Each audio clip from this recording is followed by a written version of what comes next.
थाइखिलाकाहार उठैयाना लोगोफोर नोंथांमोनखौ आंनि दादु सुरगार ब्लगआव फिन खेबसे बरायहरनाय जाबाय स' नोंथांमोना आंनि भिडिअखौ दिनै जोबजासिम नायलांजोबबानो जाबाय आरो दिदि थब समैदों गैरा बुरैनि ड्रेस गाननानै माबा थाब थाब सं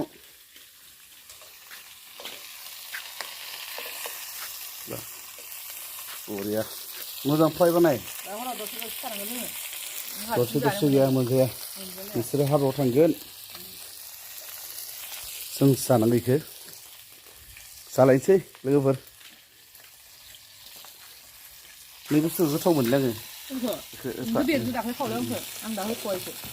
नायनि मोखांनि दागा खारना खाराखै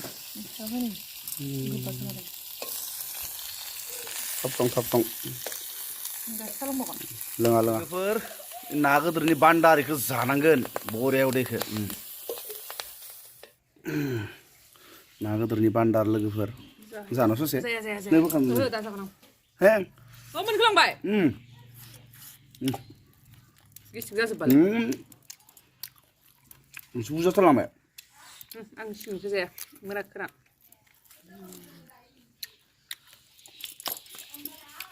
गोथाव जायो बान्दारखौ मोजां मोननांगौलायनो गेसटिक जायो टेस्टि टेस्टियाथ' टेस्टि गेसटिक जायो बरियासो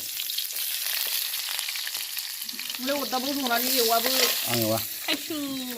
आं दसे जिरायनोसै आं सांखौ नेनो बायोलै मोजां गोब्राब जायो नामा बे न'खराव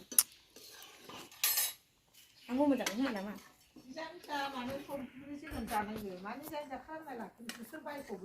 लोगोफोर बेदर बायाबा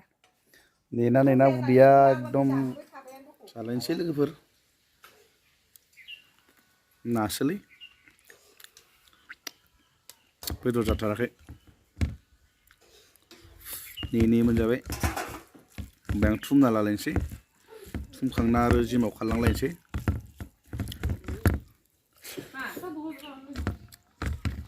ना फिसनि लोगोफोरनि गुदुंथारलै जानो हायाखै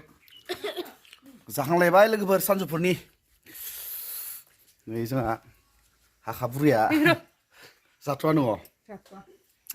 आं दसे जिरायनोसै आधा घन्टासो फोजाबानो जाबाय आरो आधा घन्टानि उनाव आंखौ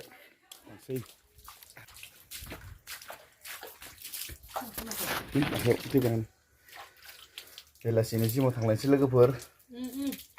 बालु उदुनोखौबो होखारदोंमोन थाङाबाबो जाया उदुन मोनासै आं मोजाङै मोजां उदुन मोनासैलै दोनथ'नाय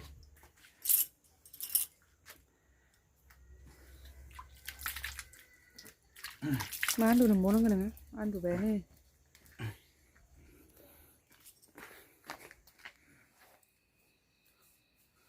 नोंथांमोना आंनि भिडिअखौ जुदि नायनानै मोजां मोनोबा लाइक शेयार आरो कमेन्ट आरो लोगोसे साबस्क्राइब खालामना होबानो जाबाय थाइखिलाकाहार उठैयाना